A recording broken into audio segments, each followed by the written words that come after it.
예, CBS 라디오 박종현 판승과 함께하고 계십니다. 국회에서 어제 오늘 이틀간 이진숙 방송통신위원장 후보자에 대한 청문회가 진행되고 있습니다. 이동관, 김홍일 전 위원장 등이 연달아 사퇴를 하고 이제 이진숙 후보자까지도 각종 논란에 휩싸이면서 오늘 또 청문회도 굉장히 뜨겁게 진행이 되고 있는 상태인데요. 방통위 2인 체제 그리고 유일임 방심위원장의 기습 연임까지 여러 가지 지금 방송기 이슈가 큰 상황입니다. 그래서 오늘은 특별히 기독교 언론 포럼의 공동 대표이시고 CBS 예전 대기자이셨죠. 우리 애청자들 많이 아시는 변상욱 전 대기자를 모셨습니다. 어서 오십시오. 네, 안녕하십니까. 예, 두 분 인사 나눠주십시오. 네, 안녕하세요. 반갑습니다. 예, 우리 박성택 시장님이 저쪽으로 반대쪽으로 조금 더 많이 이동해 달라. 예, 카메라. 예, 네. 그렇습니다. 또 머리가 크시군요. 예, 저 화면을 보시고 확인해 주세요. 예. 자, 일단은 이진숙 방통위원장 후보자 인사청문회 이틀째 진행되고 있는데 우리 변상욱 대기자님 어떻게 보고 계십니까? 많이 모니터하고 오셨다고 말씀 주셨는데. 뭐 안 보려고 그랬는데 방송에 나오라니까 할 수 없이 봤는데. 예. 근데 보면서도 좀 허탈한 거는 예. 마치 셰프가 열심히 요리를 만들었는데 예. 내가 하면 보나마나 안 먹고 버릴 것 같은 뭐 그런 거 아닙니까? 이거 가부간에 묻든 말든 보고서가 채택이 되든 말든 간에 대통령은 뭐 바로 임명할 거고 착착착 진행이 될 건데 예. 거기서 뭐 아무리 지적을 하고 해봤자 소용이 있나 이제 이런 기본적인 거는 밑에 깔고 예. 별 좀 허탈하게 이제 생각은 되지만 예. 좀 제일 중요한 거는 이제 세 가지로 요약될 수 있죠. 방송통신위원회의 수장으로서 끌고 나가야 되는데 첫 번째는 정치적으로 편파성, 어느 정당이 너무 치우쳐 있는 건 아닌가. 두 번째는 이념적으로 너무 한쪽에 쏠려 있는 건 아닌가. 그다음에 세 번째는 방송통신을 융합하고 국가가 글로벌 경쟁에 나서야 되는데 그걸 감당할 직무적인 능력이나 자질이 있는가. 세 가지를 이제 따져볼 때 나머지는 뭐 여기 정치에 대해서 잘 아시는 분들 계시니까 방송통신 융합의 시대의 글로벌 경쟁력을 어떻게 공영방송 체제를 합리적으로 개편해서 이끌 것인가. 여기서 너무나 확실하게 얘기해요. 방송문화진흥회법은 이제 바꿔야 됩니다. 바꾸는데 어느 쪽으로 바꿀 거냐, 공영으로 바꿀 거냐, 민영으로 바꿀 거냐라고 할 때 이 양반은 민영인 것 같습니다. MBC 관련 문제니까. 그 뒤에 뭐라고 얘기하냐면 민영화의 요구는 크지만 큰지 작은지는 제가 따져보지 않았습니다. 크답니다. 민영화의 요구는 크지만 그 하고 이제 뭐가 붙었겠지만 그 야당이 192석을 갖고 있는 상황에서는 안 될 것 같습니다. 이렇게 얘기를 한단 말이죠. 이 사람은 벌써 민영화는 상정해 놓고 있어요. MBC에 대해서. 그래서 방통위원장이 여러 요구를 골고루 듣고 합리적으로 조정을 해 나갈 거라고 생각을 해야 되는데 죽어도 민영화. 그놈의 야당이 막지만 않는다면 이렇게 생각하고 있다면 이것을 어떻게 해야 되느냐라고 하는 건데 되게 뭐 얘기가 길어집니다만 두 가지로 나뉩니다.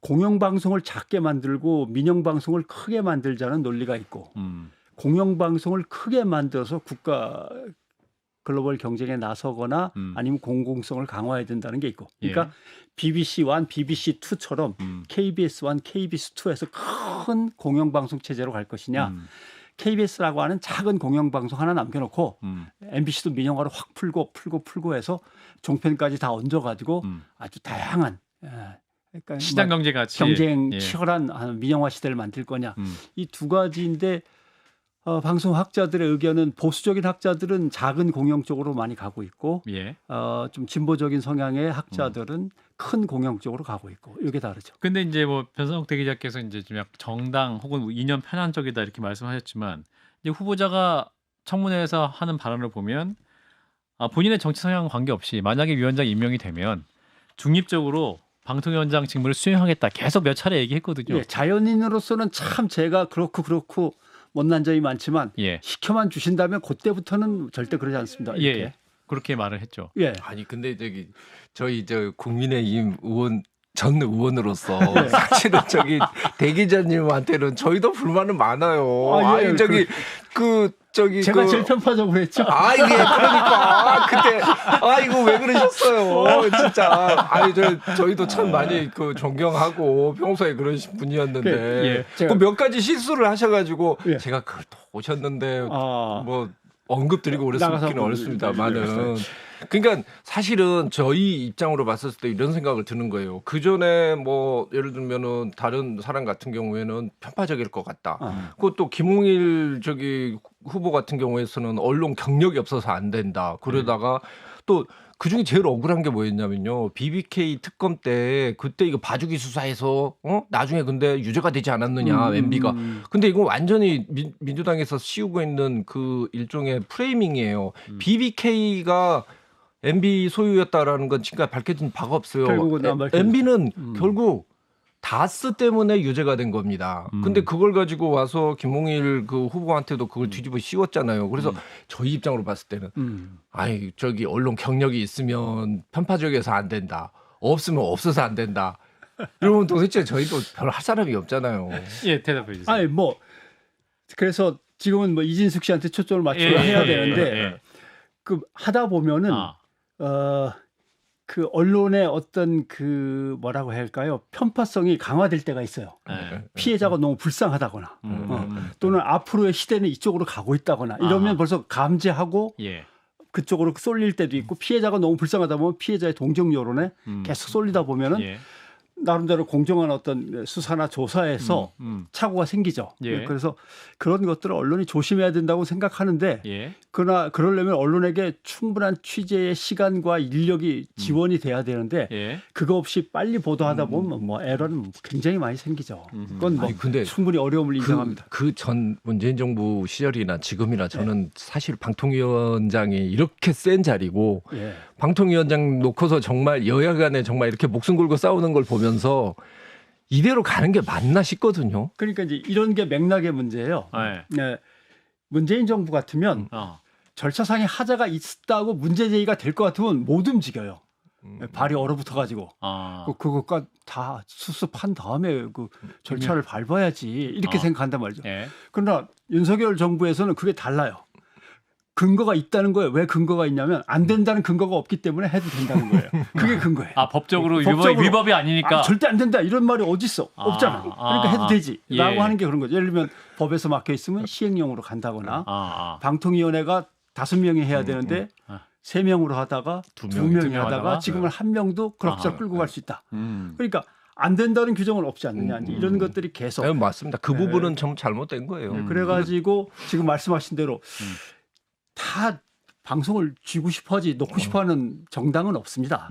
자기도 여권이 될 수 있고 언제 야권이 될 수 있고 모르는 거니까 일단 정치권 안에 방송을 놔두고 갈라먹기를 하든 교대로 먹든 이런 건 좀 원하긴 하죠. 이제 와서 조금 이제 민주당 쪽이 정신을 차려갖고 뭐를 해보고 고치겠다고 방송법안을 막 만들긴 하지만 그런 상황에서 방송통신위원회가 그래서 중요합니다.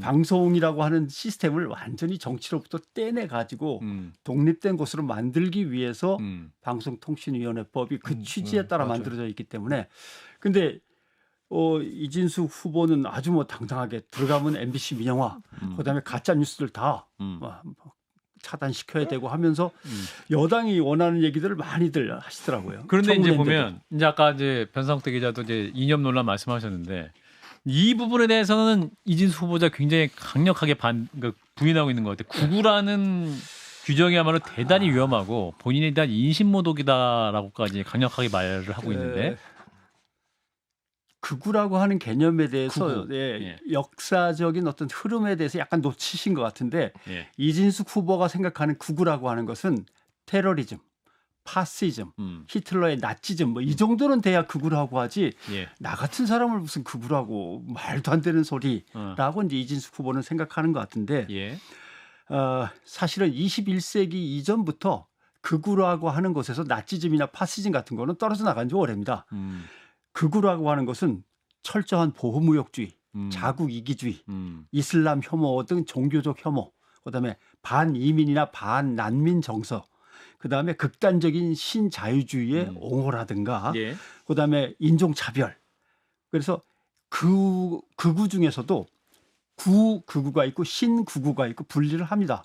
사상적으로는. 특히 이런 것들도 극우에 해당됩니다. 문화적으로 개인의 자율성과 다양성을 인정하지 않고 억압하는 것.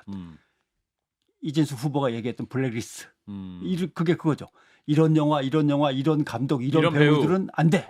이게 바로 문화적으로 개인의 자율성과 다양성을 억압하는 거거든요. 이건 예. 극우에 속하는 양식입니다. 그다음에 사회에 불만을 가진 유권자들을 어떤 선동에 의해서 막 동원시키는 문제.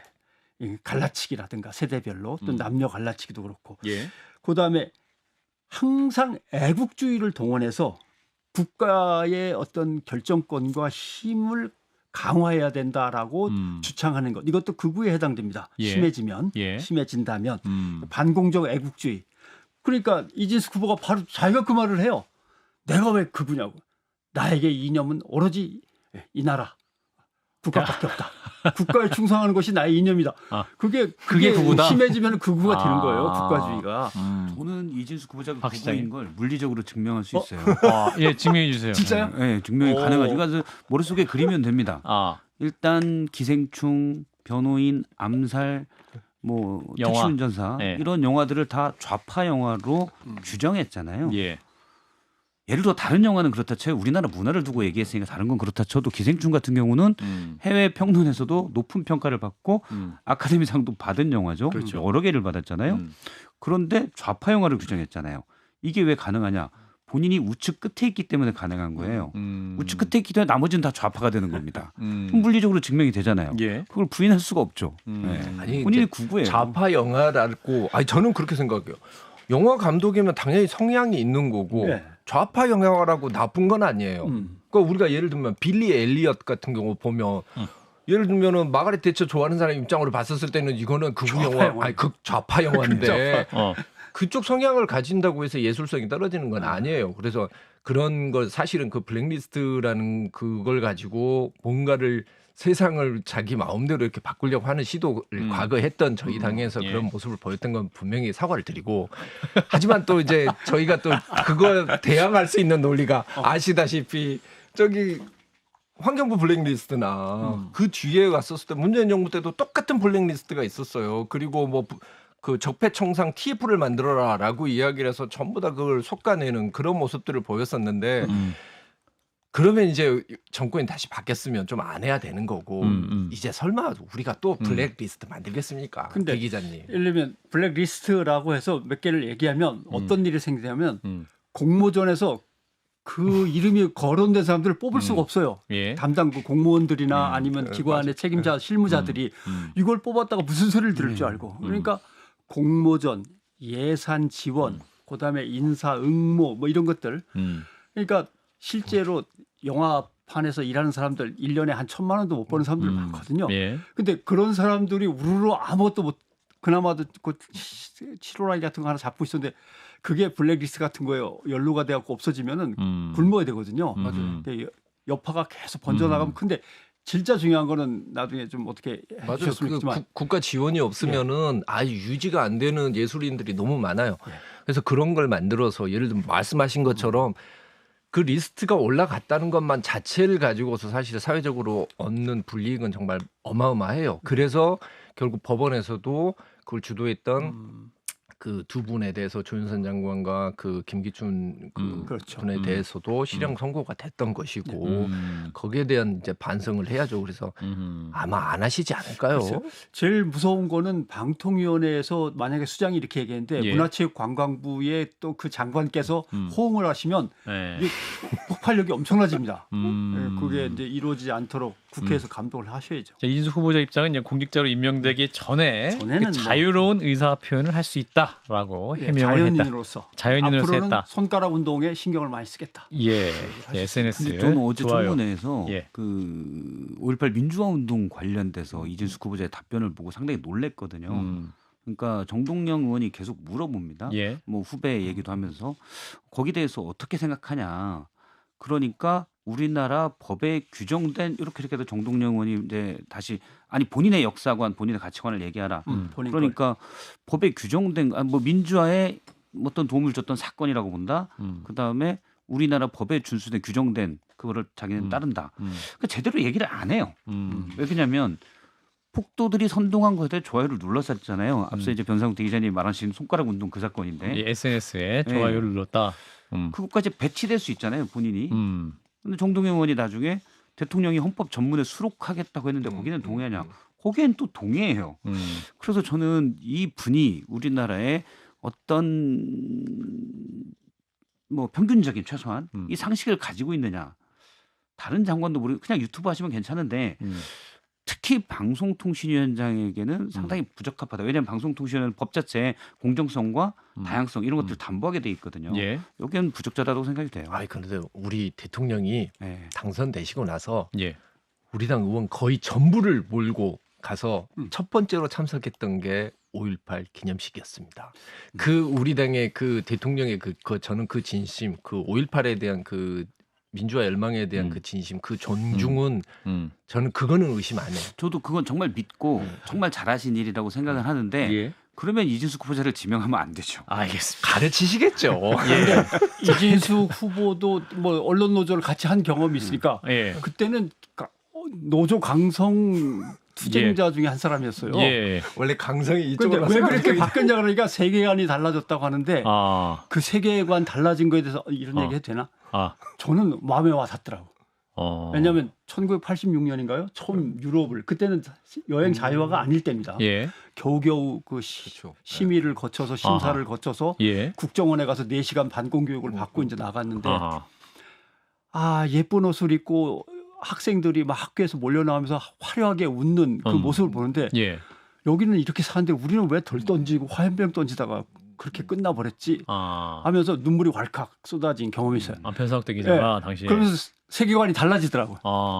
F시네.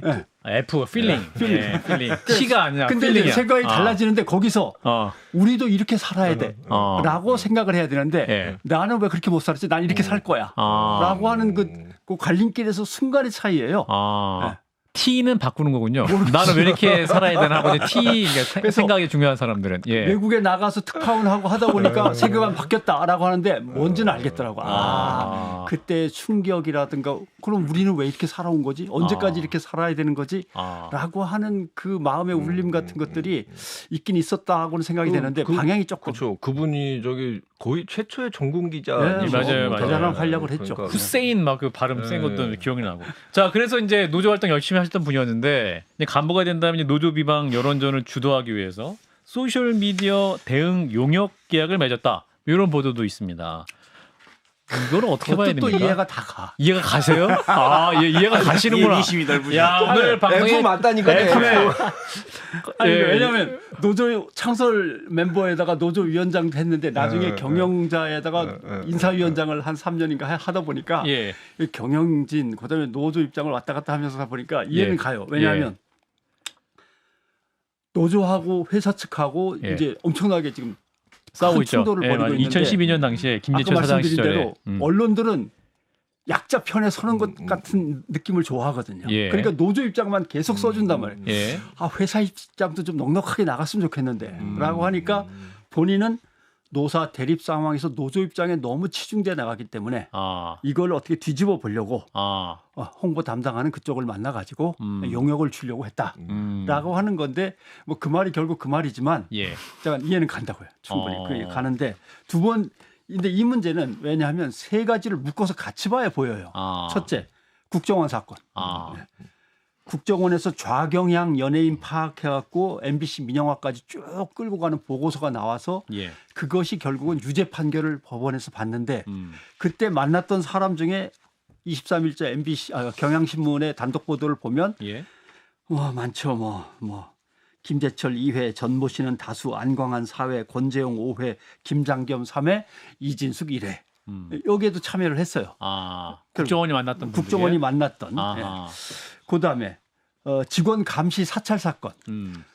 자기네 간부들이 썼던 카드의 이런저런 내역이라든가 움직임이 노조에 의해서 자꾸 폭로가 되니까 보안을 강화하고 싶었다라고 하는 건데 우리가 진짜 직원들을 감시해서 뭔가를 갖다가 파악하고 대처를 하려고 했던 거면은 임원들이나 간부들 컴퓨터에는 안 깔았겠지.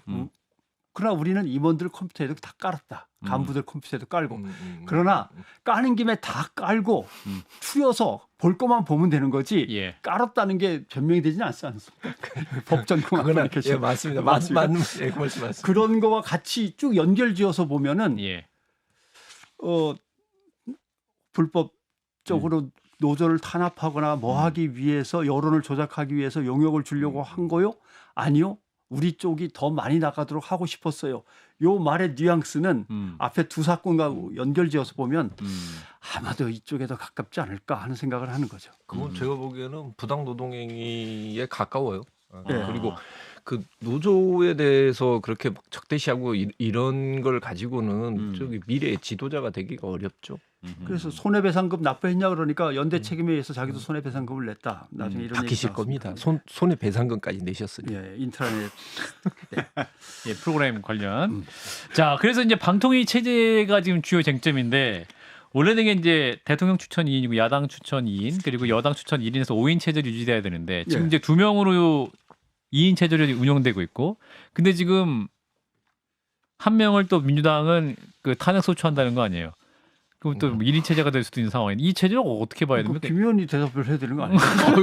아니 저는 지금 왜냐하면 서울고등법원 행정 7부에서 나온 것은 이거 5인 합의제로 운영하셔야 되는데 2인 체제로 의결한 거는 나중에 문제가 될 소지가 상당히 큽니다. 그러나 그걸 여기서 판단할 수가 없습니다. 왜냐하면 집행정지 문제만 잠깐 다루는 거니까 가처분 문제만. 그건 본안 소송에 가서 다루십시오. 그래갖고 이제 끝났단 말이에요. 그러니까 결국 문제가 있다고 지적하면서 뒤집어 주지는 않았으니까 그냥 할 수 없이 나왔고. 근데 또 헌법재판소에서 나중에 판결할 때는 3인이 제적위원인데 그중에 2명이 했으면 과반수를 훌쩍 넘겼으니까 이거는 받아들이는 거요라고 해서 3인 체제는 인정을 받았어요. 근데 그 헌법재판소 그 결정문에 3인까지는 되는데 2인부터는 안 되겠습니다. 이런 말은 없단 말이죠. 그러면 2인 체제를 가져가면 여권 인사 2명이 회의를 해서 2명 다 찬성을 했으니까 만장일치고 그다음에 지금같이면 한 사람밖에 안 남았는데 한 사람이 자기가 결정해서 내면 만장일치죠 뭐. 위원이 1명인데 1명이 찬성했으니까 만장일치 아니에요. 이렇게 되는 것이 맞냐? 아니면은 그럼 몇 명부터는 절대 안 되는 것이냐? 이게 마땅한 규정이 없는 거죠. 법무연수원의 김은 교수님. 아니 이건 딱 그런 겁니다. 예를 들면 이런 거예요. 짧게 1분. 법적으로 예를 들어서 불효를 저지르잖아요. 그럼 불효를 저지르는 거에 대해서 처벌 조항이 없어요. 그래서 처벌을 못한다라고 이야기를 했더니 거 봐라. 불효를 해도 되잖아라고 이야기하는 거나 똑같습니다. 결국 이거는 이 법 취지 자체는 뭐냐. 이런 문제를 없애기 위해서 여야가 같이 들어가서 다양한 목소리를 받아라라는 그런 취지인데 이걸 가지고 2인 체제 됐는데 그걸 가지고 사법이 개입을 해서 그 분야에 있어서 옳다 그르다를 해결할 수 있는 거하고는 다른 문제고 이건 정치적인 문제입니다.